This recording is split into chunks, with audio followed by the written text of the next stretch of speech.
nice to see you. Howdy, Doobi. I love that walking. I love that talking. I love that sparkle in your eye. Woo! If it ain't burnt, this love ain't certain. There's a fire lit that exists until they finally pull my curtains. But if this ain't working, please don't misinterpret. We're not perfect, but needless focusing without a purpose. Trust me, we're not all worth it, such is life. But wear a smile, stay a while. Sincerely, it's nice to see you. Howdy, Doobi. Sure am glad you came out tonight. Hello everyone and welcome to Texas Cannabis Report, your eyes and ears for cannabis news from across the Lone Star State. I'm your host, Stephen Carter. Today is Sunday, July 6th, and this is episode 5 of our podcast. You can find us on the web at TXCann.com, that's TXCANN.com. You can also find us on Facebook, Twitter, Tumblr, Pinterest, Instagram, and you can email us at texcan@gmail.com. Diving right into some good news today, the City Council in Austin voted to pass a resolution in support of medical marijuana. The resolution amends the city's state legislative agenda to support laws which would legalize cannabis for medicinal use in Texas and give legal protections to those using it as prescribed by a licensed physician. It was sponsored by City Council members Bill Spellman and Mike Martinez. Now, this doesn't mean that you can consume marijuana in a medicinal capacity in Austin. It doesn't change the law or anything like that. It simply has Austin officially supporting the Texas legislature changing the laws concerning medical cannabis. So while it doesn't actually change anything, it does help add weight behind the movement to change things. So this is a step in the right direction, and we had a lot of people out there supporting this resolution. I believe Vincent Lopez of the Pact Alliance was out there, and Mamas was out there as well. We need more cities, doing this. So next year, whenever the legislature convenes, it'll just help keep pushing things forward. Moving right along to the next bit of legislation. Recently, a committee in Washington, D.C. in Congress voted to try to block a marijuana penalty reduction law set to take place in Washington, D.C. The City Council in D.C. voted to decrease the penalty for possession to a mere $25, and make it so that you don't have to go to jail if you get caught with a small amount of marijuana. The committee decided they were going to try to block this law by defunding any measures that would be put forth in enforcing this law. Now, what they might not have realized whenever they did this is that by making sure that Washington, D.C. can't spend any money on enforcement of this law, they might have just de facto legalized marijuana there, because now law enforcement can't put any sort of resources towards arresting people or jailing them or prosecuting them or anything. So if you can't spend money prosecuting people for cannabis, then it's basically legal to possess. So I'm sure that's not what they intended, and we'll see how the courts figure this out, because I'm sure this will go through some sort of court to decide how this is going to play out. But right now, that's how it's looking. In Texas, we have 4 representatives on the House Appropriations Committee, which is the committee that voted on this measure. They voted in favor of blocking funding for the new law, and that includes 3 Republicans, which are John Carter of District 31, John Culberson of District 7, Kay Granger of District 12, and then Texas's sole Democrat on the committee, which is Henry Cuellar of District 28.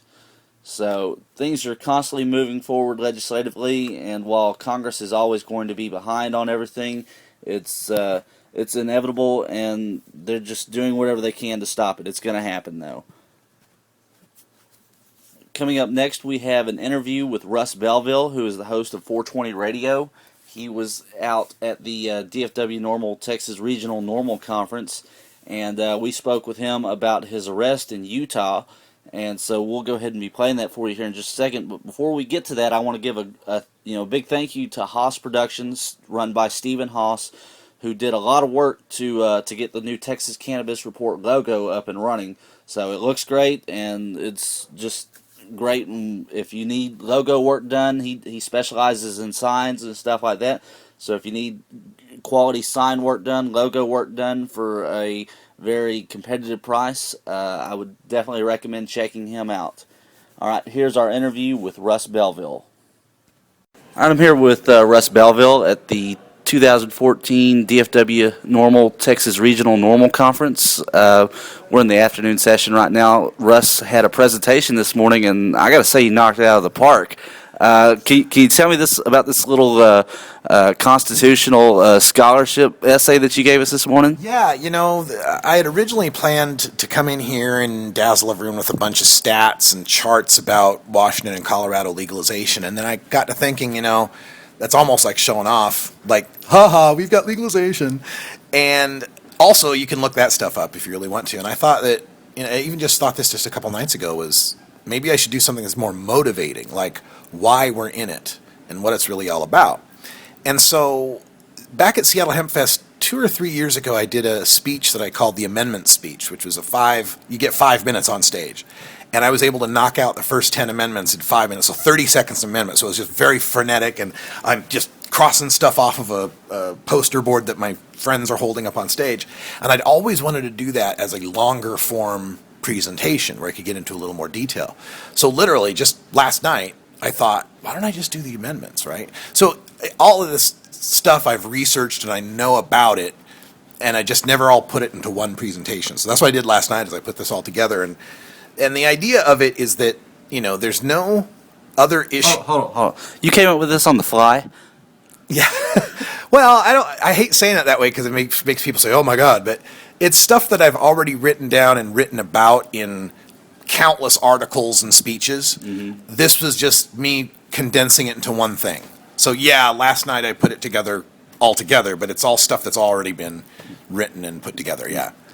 Well, I got to say, it was an awesome presentation. So for throwing it together like that, that was great. Well, thank you. I used to, my corporate alter ego before I became an activist. I was a Microsoft Office master. It was a master expert or something. The highest level of instructor you could be in Microsoft software. So throwing together a PowerPoint, it's like walking and chewing gum. It's easy for me, But thank you. I appreciate that. All right. Want to move on to your arrest in Utah. Can you tell us about what you faced and what you're looking at now? Okay, so the charge is possession of marijuana, possession of paraphernalia, neither of which I had on my person or in my bags because, well, I'm me. I think I'm kind of a target, so I don't deal with that. But my assistant at the time, he had brought along what I then found out to be many more things than I had any awareness of, right? So the charge I face in Utah, each charge, the paraphernalia and the marijuana charge, is a misdemeanor charge that can get you 6 months in jail and $1,000 fine. Now, will I actually end up getting that?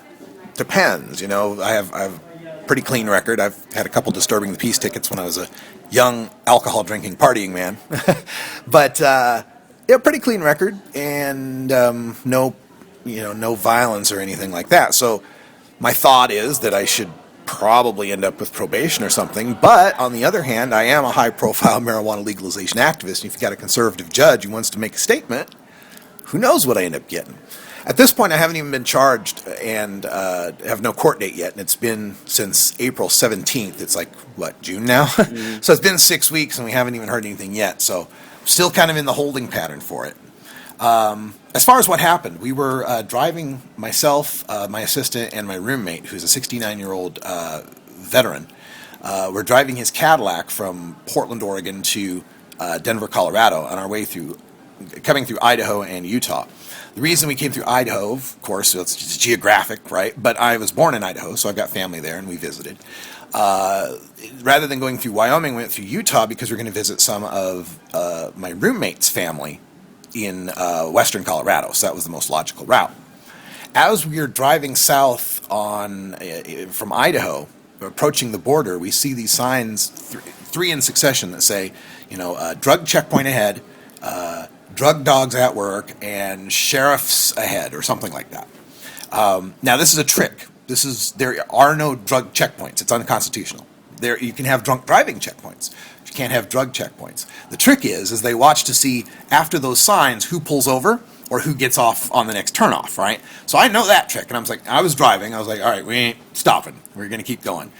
But my roommate was saying, I really got to pee, really got to pee. It's like, So we get out of, I decided that we would get out of Idaho and then get into Utah. So we get in the first place of Utah is this, I can't remember the name of the place anymore. The trauma has erased it from my mind. But Snowville, that's what it is, Snowville. So, which is 7 miles over the border there. And give me a second. So it's 7 miles over the border there, and there's like a Flying J truck stop and like a little town of maybe 50 or 80 people, who knows.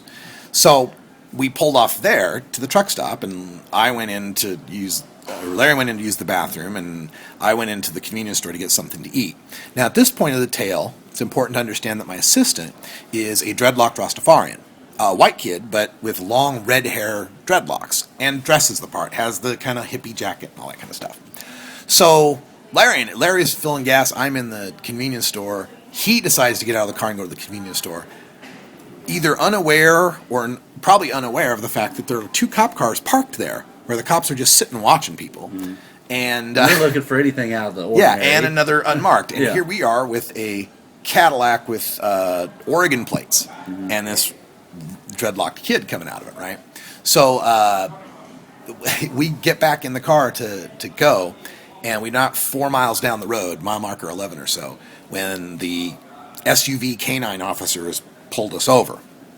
Now, we get pulled over, and he comes to my side and clips something on the window, after he has me roll the window down, clips something on the window, and it beeps. I'm like, what the hell is that? I'm thinking, is this a detector of particles on the inside of smoke or something? No, it's a window tint detector. So he clips it on first, it beeps, and then he takes it off, and he says, do you know why I pulled you over? I said, why did you pull us over? And I wasn't driving at this point. Larry and I switched at the truck stop, because I'd been driving from Idaho all day. And he says, so why did you pull us over? And he says, well, your window tint's too dark. It's only letting through 23% of the light. In the state of Utah, it must let through 42% of the light. And even in your home state of Oregon, it must let out 35% of the light. So you're illegal there, too. And so I'm thinking, yeah, we were coming by you at freeway speed, and you were in the median, and you could tell that the window tint was too dark. Yeah. Sounds like a load of BS to That's me. it. It could have been maybe your buddies phoned ahead to say, hey, there's Oregon plates coming through with dark window tint and a dreadlock kid. Mm-hmm. So I believe total profiling. Mm-hmm. So he does the series of questions that, unfortunately, my roommate didn't know to not answer. The typical things like, well, hey, where are you headed? And he says, well, we're headed to visit my son in Colorado. I forget the town's name. Edwards, Colorado. Mm. It's like, okay, great. Thanks for letting the officer know that we're on our way to the state where pot is legal on 420 weekend. Mm. Thank you for that. And, some other questions. And so the cop goes back to his car and then comes back and tells Larry, my roommate, all right, well, we're just going to let you go with a warning for the window tint, but you want to step out of the car and have a conversation with me back here? Now, as we learned in this last presentation... That was a request. Right. As we learned in this last presentation, the point at which he said, we're going to let you off with the window tint warning, the probable cause, or the reasonable suspicion, or whatever it is, whatever level it is, was the window tint. Yeah. So once he said, we're going to let you off with a warning, that encounter is done. There is we're no more talking about the probable cause thing. Everything from that point on is questions. Mm-hmm. Would you like to get out of the car and have a talk with me? At which point you are supposed to say, am I under arrest or am I free to go? Mm-hmm. And then they'll probably say free to go because they got nothing. They don't have anything. Unfortunately, my roommate, like I said, he's 69, and he just said, well, okay, and he got out of the car. Now, the conversation that he had back in the car was tragic in that the officer asked him, so you don't have any drugs in that car, do you? And he responded, "No, I cleaned that car out this weekend." I cleaned that car out this weekend. And then he follows up with, "So if I run my dog around the car, is it going to alert?" And he says, "Well, probably. I'm a medical marijuana patient." And that, of course, is all the probable cause he needs right there to do the search. So he orders me and my assistant out. We go down the road and sit down by those in the tumbleweeds over there down the freeway, while the cops come and go all through the interior of the car, pull the panels on the inside of the Cadillac, breaks one of them, opens the trunk, pulls out all our bags, starts going through all our bags, all that stuff. And of course, they start finding things of my assistants. And I'm kind of watching from the distance, and I see them find one thing. I was like, okay, great.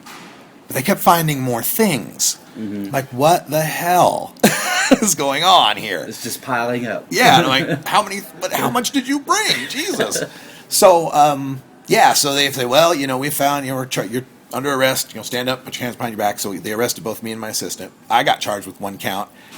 I have no idea why. Maybe they pulled something from his bag and attributed it to mine. Maybe they found something loose in the car and attributed it to me. I don't know, but my bags are marked. But they didn't arrest your roommate. No, they let him go. They let the roommate go with the car, and my belief there is that without him, they knew the two of us couldn't bail out. Ah, I see. That's my thought on it. Oh. Or they're just being nice to the old man. Maybe. One or the other. Yeah. So it is Utah. Mormons are very polite. So anyway. Polite enough to throw you in a cage. That's right. So I got cuffed and stuffed into and I'll tell you, one of the sad things is we were busted in Box Elder County, which is the biggest county in Utah. At the very north end of the county, and the county seat's at the very south end, Brigham City. So I spent the longest possible ride in a cop car you can in Utah. Yeah. It's like 40 minutes and just tears your shoulders. It's awful when you're handcuffed.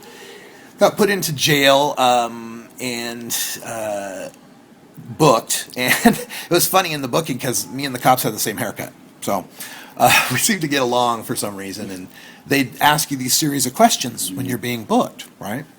And one of the questions, and I suppose it has to do with gangs and stuff, right, was, do you have any known enemies in the state of Utah? And I said, present company accepted? Or present company excluded? Yeah, excluded. Present company excluded? Yeah. And they laughed, and the one in the back said, oh, that's a good one. And then another question is sexual orientation, to which I said, anywhere but here. Yeah. Anywhere but here is fine. And then the third question was religious affiliation, and I said atheist. And he hits the drop-down box in the program and scrolls and scrolls and scrolls. He says, and we don't have that. We don't have that. And I thought, I'm like, oh yeah, it is Utah. Yeah. Like, well, I was baptized Mormon. Put down Mormon. It'll make my aunt happy. So go ahead, or whatever. I'm in jail. What difference does it make? Plus, I learned in the Army that if you put down a religious preference, you get out of stuff on Sunday. They let you go to services and stuff. You have to clean toilets and whatever. Anyway, so in the jail and had to answer the questions, get booked and everything. And then they, I'm informed, what's the bail? I bail myself out. He says it's $11.66. And I realize he's not saying $11.66. No, it's $1,166. I'm like, really? He goes, yeah, there's a bank of phones over there. You can call, call collect, and you can call, there's a list of bail bondsmen. But you being 2 states away, they're probably not going to bond you. I'm like, yeah. So I go to the pay phones to call some friends of mine. How much did that cost, by the way? The pay phone. Oh, it was collect call. You do it by okay. collect call, but it is expensive. Yeah. So I get to the phone to start calling some of my friends, and then I realize I haven't memorized a cell phone since the 20th, or phone number since the 20th century. Right? It's all cell phones, right? Yeah. I don't know anybody's number, right? So I'm just like, I don't know. I don't know who to call. And I said, do you got my cell phone in evidence? We could pull that out. And no, we don't have it. And I realized, I left it in the car. Yeah. Well, that's so good. So the cops don't have my cell phone. That's good. Yeah. And so then I said, well, $11.66. I'm thinking, God, I think I've got like $1,200 in my account. Can I just bail myself out with my credit card already? And they have my wallet. So he said, well, yeah. Do you give me permission to take out the... And like, yeah. And he runs it. Turns out there's a 6% surcharge for running it, and it just put me over how much I had, so I couldn't bail myself out. Anyway, then I find out that my assistant got 1 possession of marijuana and 5 paraphernalia charges. Wow! So that jumped his bond up a little bit. $3,707. Yeah. Right. So the two of us, $5,000. So I did manage to. I knew Larry was still out there, my roommate, waiting to bail us out, and so I gave him a note of how to open my cell phone and to call my friend and tell him we need bail money. That got me bailed out, and then I was able to call other people and get him bailed out. This whole encounter, from pullover to getting bailed out, 10:30 in the morning to 6 at night. So it took 8.5 hours out of my life. And had it been handled properly, it would have never occurred. Right, yeah. Now, the same weekend this was happening to me, a friend of mine was in Missouri. My friend has a cultivation conviction. He's a convicted felon for cultivating in Missouri, but since has become a activist. So he went back, got a rental car, and was driving. He had won some lawsuit, so he's driving around, right? He got profiled, pulled over, all that kind of stuff. And I got to watch the dash cam video of this. And the officer said, well, would you mind if you step out? We'd like to run a drug dog around your car. He goes, I don't consent to any searches. Well, could you step out of the car and talk to us? Are you ordering me to step out of the car? Well, no. Am I being detained or am I free to go? Well, you're free to go. And he drove off. That's that. Yeah. Well, that's quite a story, and it's just sad that it had to happen. Let's move on to a brighter topic. 420 radio. It's booming, it seems. Can you tell us where you're at with that? Well, the 6th, so was that? No, I'm sorry, the 4th, 3 days ago, was the second anniversary of doing this show live and independent on 420 radio. So, yeah, we've been at it for 2 years. We have 40 hours of podcast programming that we replay from all around the world, mostly the United States, but some Canada, some Britain, some Spain. So 40 hours a week that we replay, and then another 40 hours a week of live programming, original programming. 2 hours a day I do the Russ Belville show, which the first hour is news and information and interviews and rants. And the second hour is live call-in and music and a little more freewheeling. We have 5 different live music shows that we do, not live performances, but live like VJs, I guess, running music. It's just, it's been phenomenal, especially I find that we've got a large... our audience is largely activists, is largely people who are in this for the reform movement. And so that's what pleases me the most is when I go to these conferences and someone says, yeah, that thing you said the other day on the show, I used that at the legislature, or I said that to someone at the table or whatever, and it really worked. And well, that's exactly what we wanted to do. We wanted this to be public radio for marijuana. Sometimes we get called the NPR of POT, right? So we wanted a place where, because I knew all these great activists all around the country, and it's pretty easy to do a podcast, but getting it out there for everyone to hear, because if you went up and looked up marijuana podcasts, you could find 80 of them, and all right, which one am I going to listen to? But with this radio, it's just like radio. You find a new show, you find something new that's playing that you can really sink your teeth into, and we direct traffic to their sites. We want. People, this is not really a for-profit. In fact, we're registered as a nonprofit, so this isn't about trying to make 420 radio big and rich. I mean, we'd like to have a lot of exposure, and that is mainly to get this message out from so many different voices, conservative, liberal, Eastern, Western, Midwestern, Southern, international. We want to hear it all. It's great that you put together this radio station to get all of this out there. I understand that you can get it on TuneIn Radio, and you can stream it directly through the website. What are the other ways you can consume it? You can get the Ustream, which provides our video window and webcam. So if you go to ustream.tv, it's under Radical Russ on ustream.tv. And on, Stitcher? Stitcher is a podcast aggregator, so you can kind of make your own radio station, your own recordings, and you can get the podcasts automatically that way. iTunes, of course, or any other kind of podcast aggregator, you can subscribe that way. What's the other one? I'm forgetting something. Oh, Shoutcast. A lot of people use Winamp or some of those third-party or independent kind of applications. Anything that can grab an internet audio stream, we've got something for you. So if you got a player that can play internet music, we can get you 420 radio that way. And coming soon, hopefully by Seattle Hemp Fest, which is in August, we'll have the 420 radio app. You just download that on your smartphone and just push play, be able to look at the archives, be able to read the stories, all that. So you can pretty much just listen to it in the vehicle or Yeah. wherever you're going, and you can keep up with all the latest news and podcasts. Yeah, we get that. I get another contingent. Okay, so I've got the activists who listen. Another contingent I get are people who are in the industry, workers. Just the working class people, right? Glass blowers, trimmers, growers who will put the podcast on while they're trimming. Boring job, but and then you can get information and news while you're doing that. So yeah, and commuters. Yep. So that's a perfect time to do it. All right, well, thank you for telling us your story, Russ. Thanks, man. We look forward to having you on the show again the next time you're in Texas. Yeah. You got to visit more often. At least twice a year would be good. Yeah. All right, well, thank you. All right. And there you have it. Russ always does a fantastic job at these conferences. His presentations are great, and the stories he tells are just magnificent. And he's one of the leaders in this reform movement, and I can only see greater and greater things from him.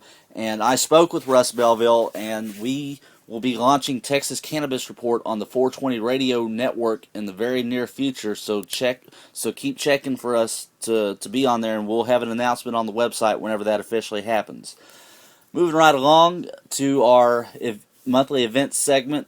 This is a 4th of July weekend. DFW NORML just is wrapping up today their July their retreat at Crazy Rick's, and they had a 3-day camp out, bonfire, food, members only event. So I'm sure it was a good time. I saw a lot of great pictures from out there.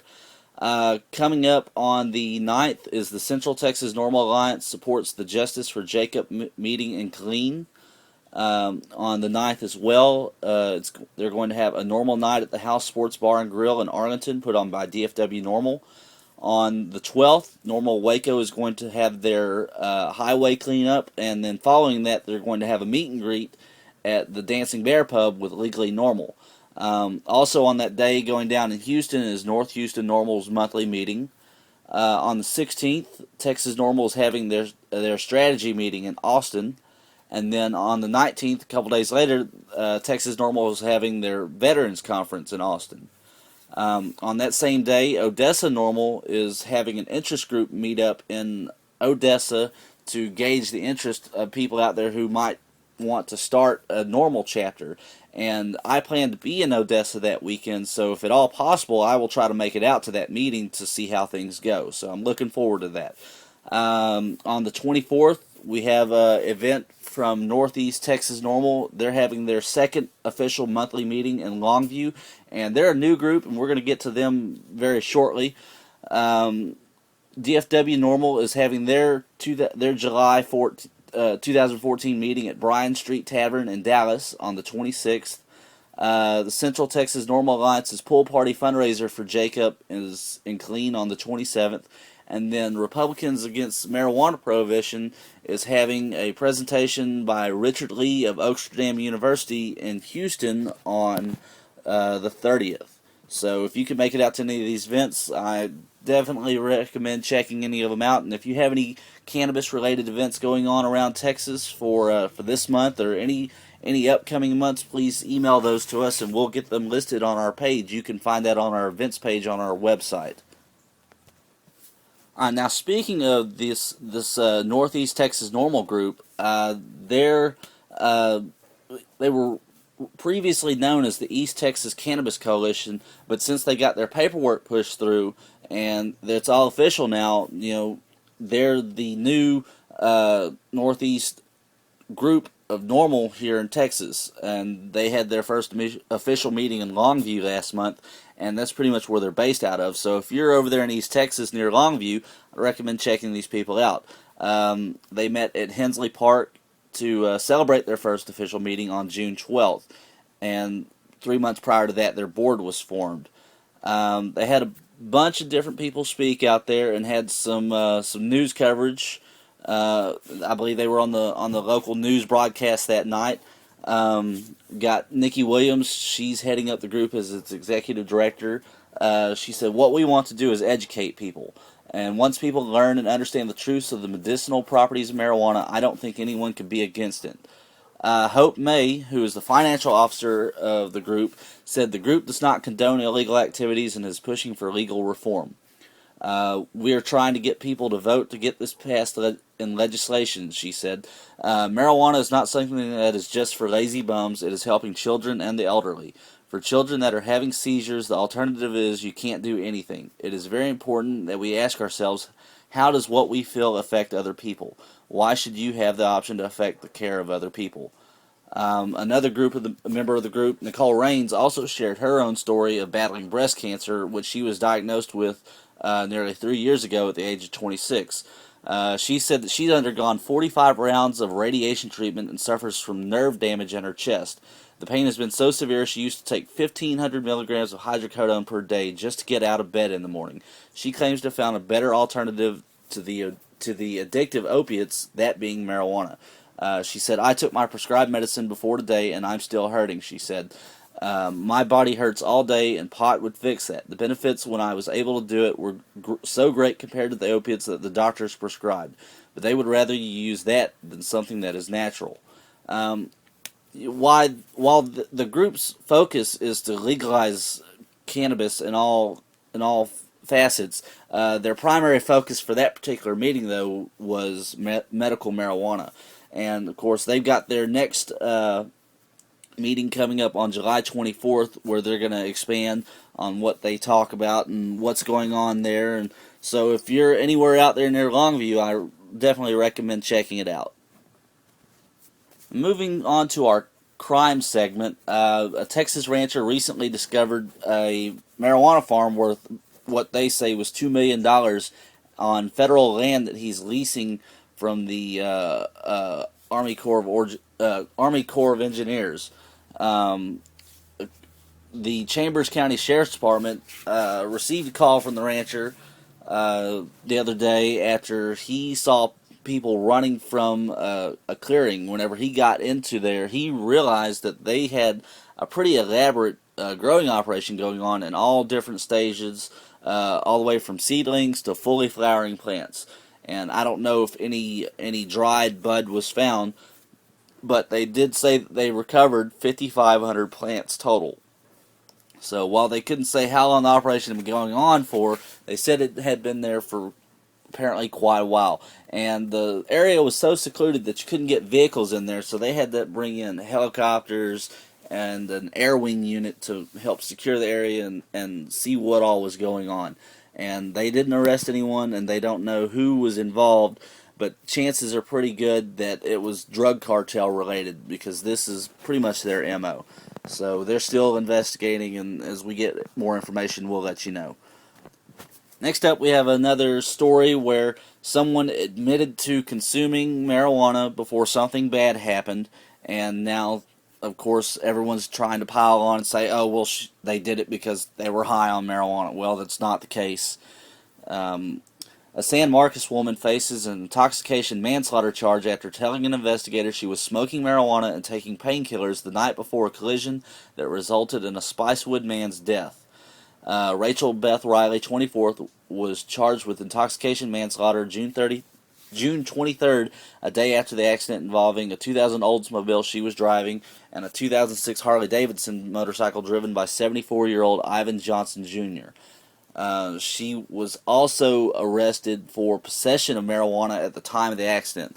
So she was basically driving around the day after that she admitted smoking and taking these painkillers. I have no idea what was in her system at the time, but she was arrested with marijuana on her whenever she had the accident.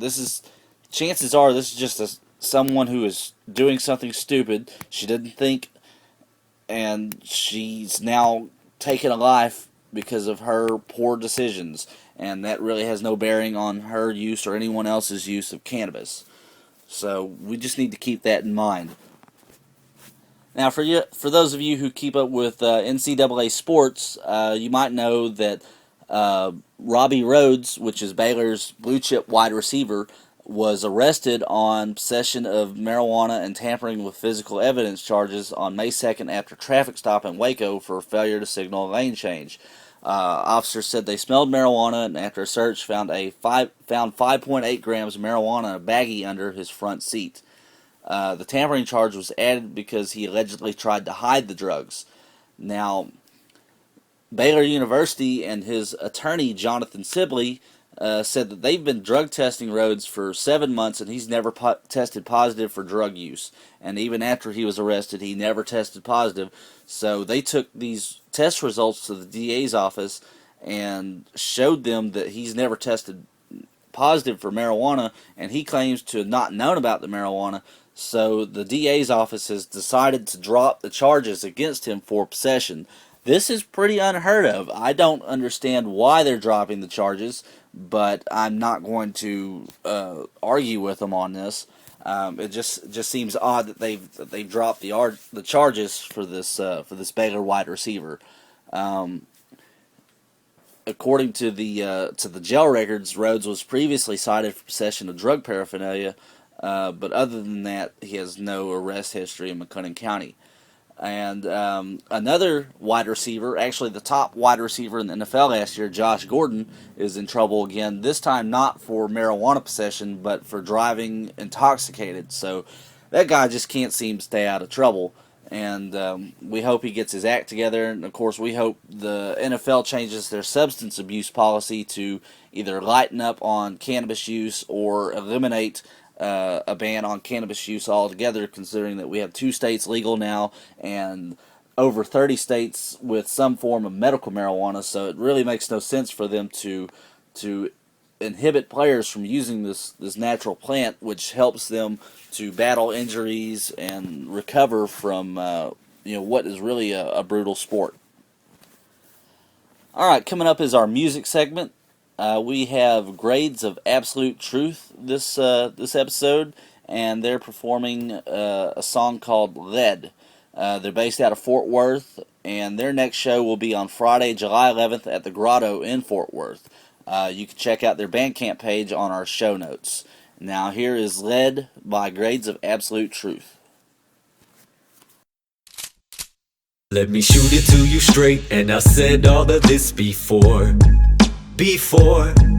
I would hate to pull the trigger, but if harm is knocking at my door, an intruder breaks in, you dial 911. What you feel safer with, a telephone or a gun? Got kids in the house and a lady to protect, and it only takes a sec for a lunatic to flip. Uncomfortable with trusting my family's fate to how fast the police can respond to the case. Better pick up the pace, ain't just gonna sit here and wait, and just in case they get here too late, I sleep with a 9 underneath my pillow. Got a 12 gauge under my bed, so don't come in this house unannounced, or there might be lead flying at your head. I sleep with a 9 underneath my pillow. Got a 12 gauge under my bed, so don't come in this house unannounced, or there might be lead flying at your head. In Texas, it's expected you have a weapon, but if guns murder people, all of mine are defective. Around these parts, as far as I can tell, the castle doctrine will stay alive and well. Love to hit the range, bust off a few rounds. Of course it's a sport, but just in case it goes down, I need a place with 3 safes, a shed full of ammo, closets filled with camo, on the edge of Menlo, and it's been expunged, so my record is clean. Don't point your little judgmental fingers at me. And if the zombie apocalypse comes, I'm posting up with my pops and triple tapping for fun. I sleep with a 9 underneath my pillow. Got a 12 gauge under my bed, so don't come in this house unannounced, or there might be lead flying at your head. I sleep with a 9 underneath my pillow. Got a 12 gauge under my bed, so don't come in this house unannounced, or there might be lead flying at your head. As long as it is not a concern, breaking my house, you get put in the dirt. God forbid they get up in a hurt. Should have thought about that before crossing the turf. Deadly force is a last resort. What choice do I have if it's mine? It gives no price, and how much your life is worth. Think twice before you deny my word. As long as it is not a concern, breaking my house, you get put in the dirt. God forbid they get up in a hurt. Should have thought about that before crossing the turf. Deadly force is a last resort. What choice do I have if it's mine? It gives no price, and how much your life is worth. Think twice before you deny my words.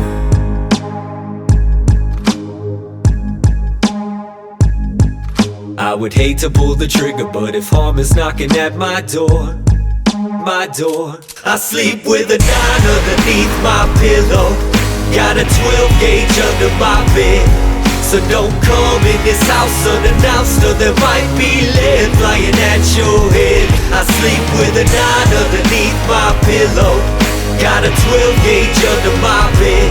So don't come in this house unannounced, or there might be lead flying at your head. In Texas, it's expected you have a weapon. We shoot it to you straight, and I'll send all of this before. In Texas, it's expected you have a weapon. I would hate to pull the trigger, but if harm is knocking at my door. In Texas, it's expected you have a weapon. Let me shoot it to you straight, and I'll send all of this before. In Texas, it's expected you have a weapon. I would hate to pull the trigger, but if harm is knocking at my door.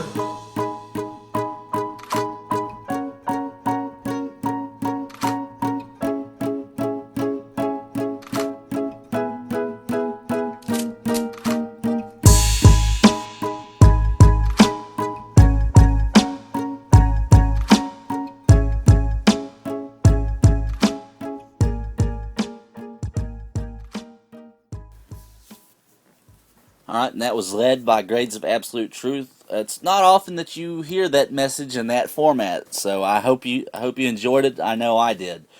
Coming up next, we have our interest piece segment.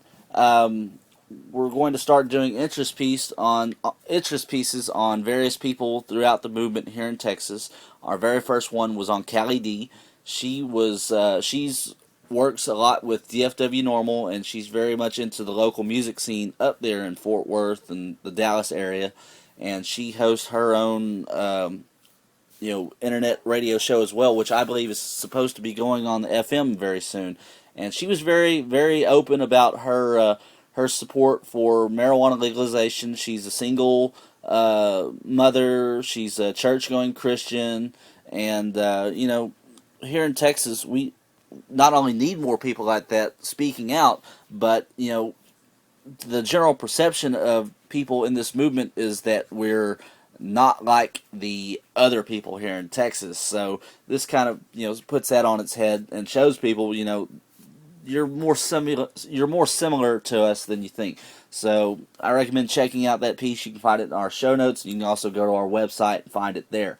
Also want to touch briefly on Cliff Duvall getting a guest column in the local paper here in Waco.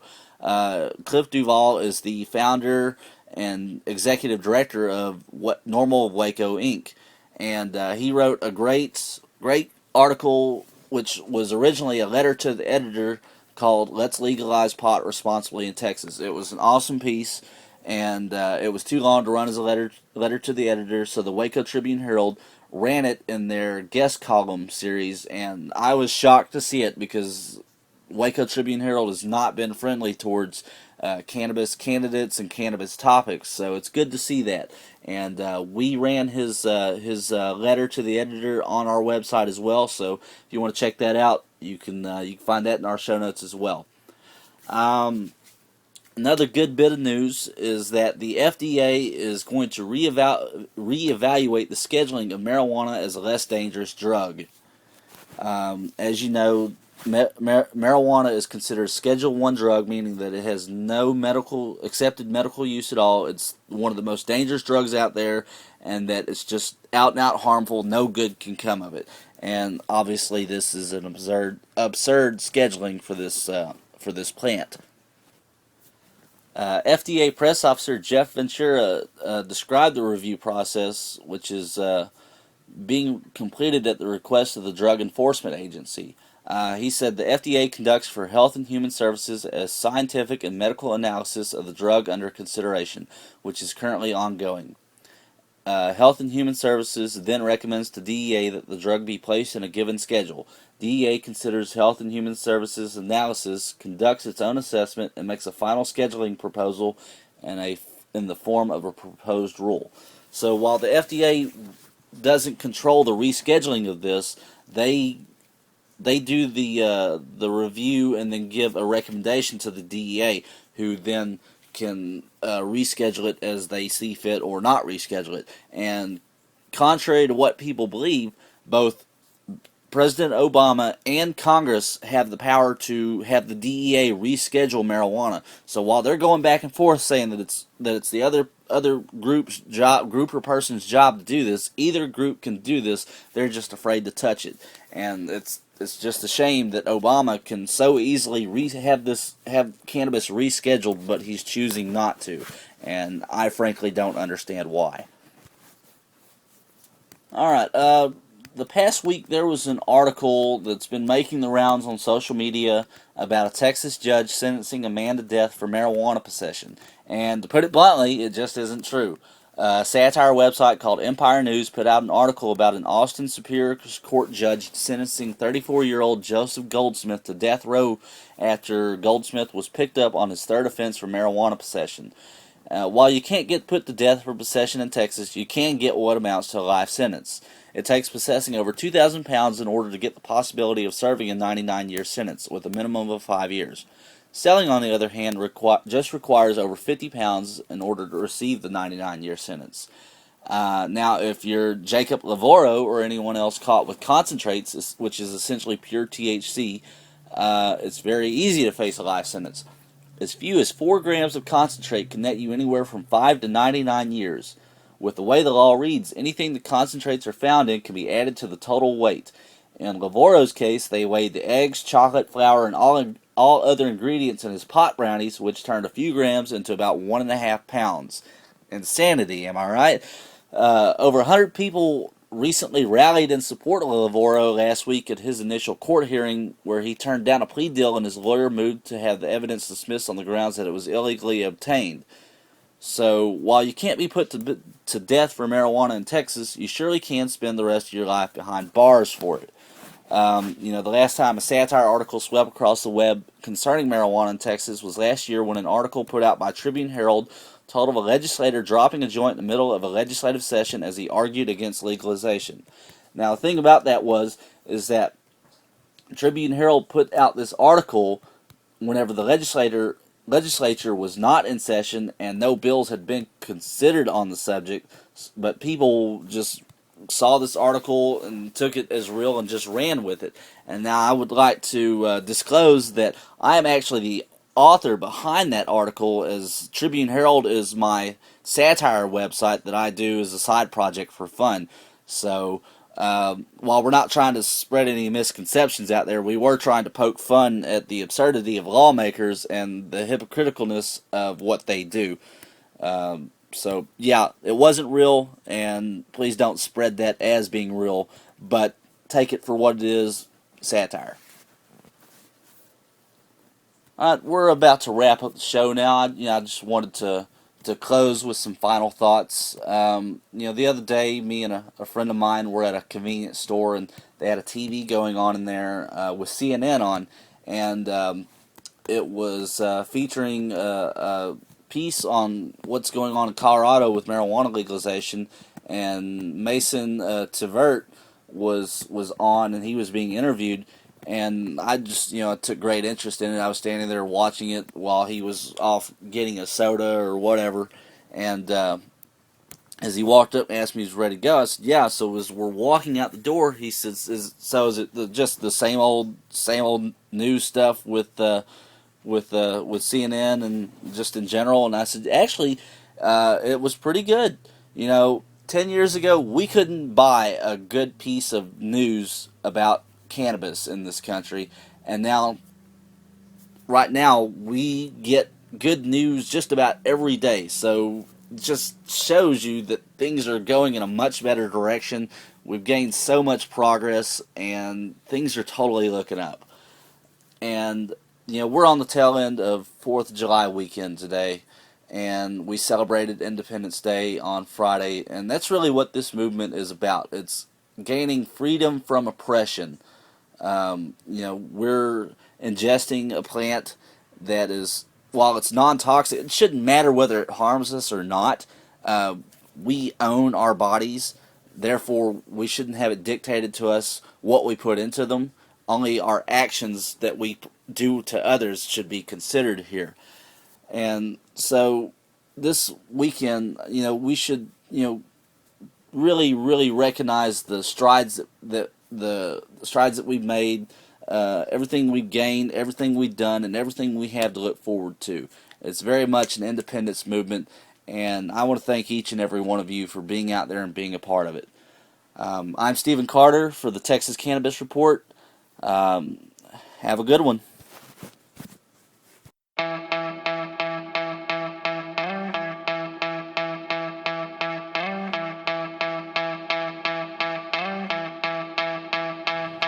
If I said I told you so, let it roll, let it roll, let it roll on down the road. If I said I told you so, let it roll, let it roll, let it roll on down the road.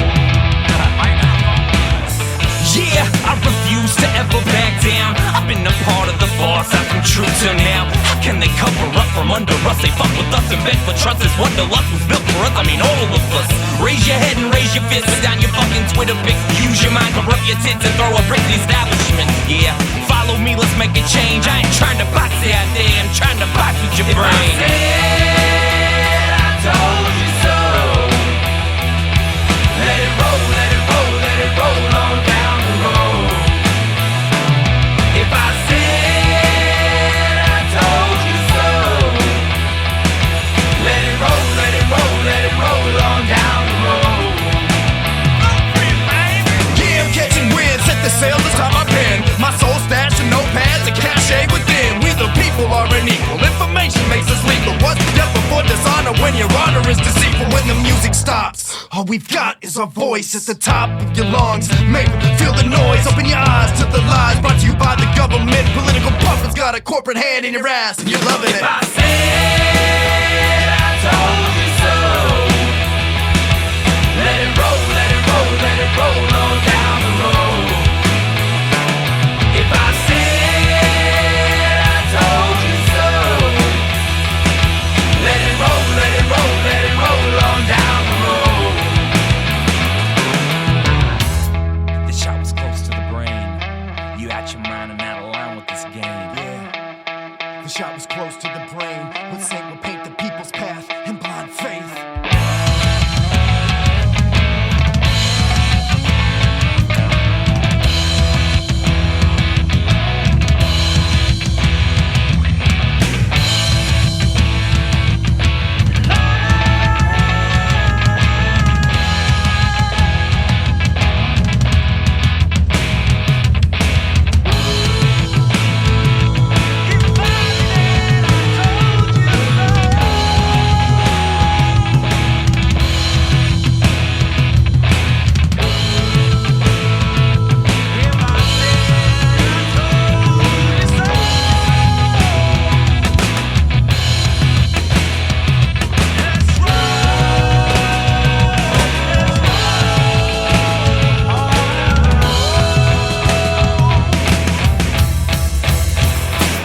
If I said